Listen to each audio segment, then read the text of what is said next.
Hello, you guys. I'm Natasha Hemingway, a meaningful success coach and speaker. And I am so excited to jump into this next part. So, you saw the title, it's called Adulting. And you can probably just imagine it's some heavy stuff.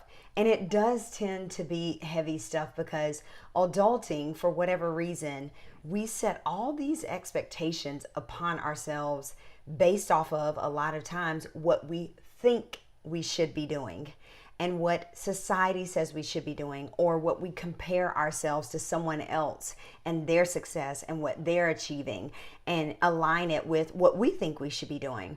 And so this video is titled Adulting, and it's really about the expected hustle and grind. So when I left off in my last video from this month, I talked about how I was constantly hustling and grinding and overachieving, right? And so for me, that looked like coming out of college and going into my first pharmaceutical sales job. I was there for 8 years, drove up through promotions, did well, then left from there and went into a higher end type of sales. More pressure, more expectations, higher sales numbers, and more money. And so it was great. I thought at the time it was everything, right?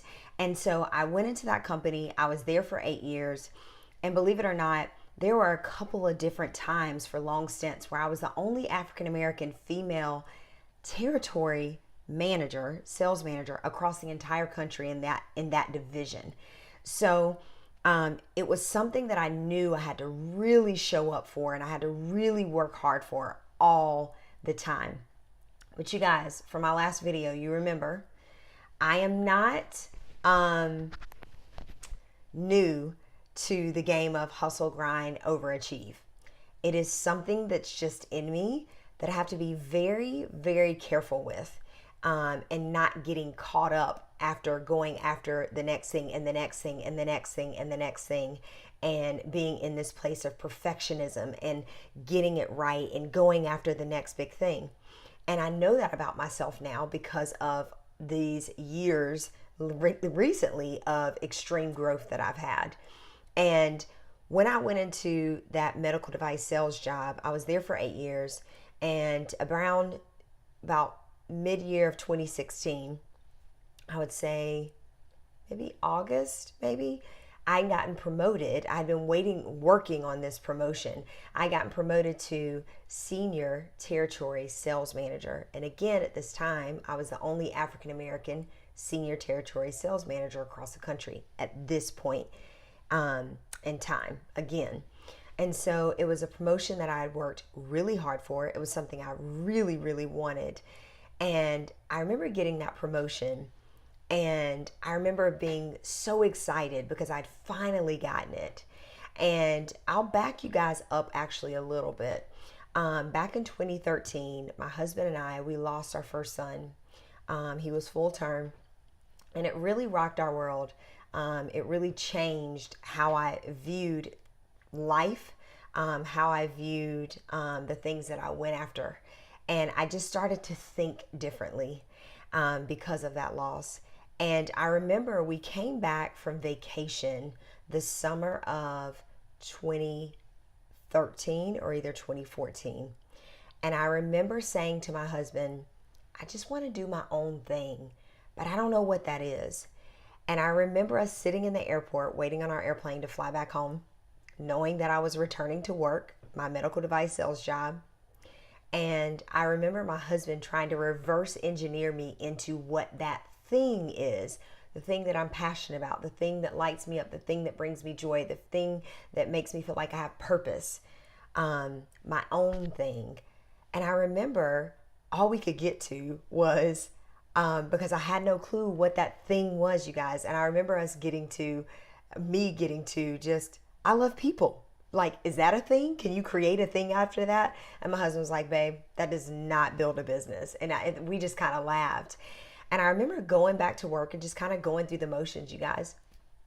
And I also remember getting these like gut feelings. I'd say God winks, gut nudges, where I knew that it wasn't where I wanted to be anymore or where I was supposed to be, but I didn't know where to go and what to do. And to be quite honest, I was operating completely out of fear. I knew I wasn't supposed to be there anymore. I knew it wasn't going to last long or forever, but I didn't know what to do, what steps to take. And quite honestly, my faith was here. And it really needed to be here, like out of this frame. And so I remember we got pregnant again in 2014, and we got pregnant in 2013, and then we had our son in 2014. And so I'm just going through the motions, you guys, and I'm ignoring these kind of gut feelings that my time was ending, and that it just wasn't where I was supposed to be. And you guys, this is what I want you to know about the hustle, the grind, the adulting, the going after the things that you think you should be doing.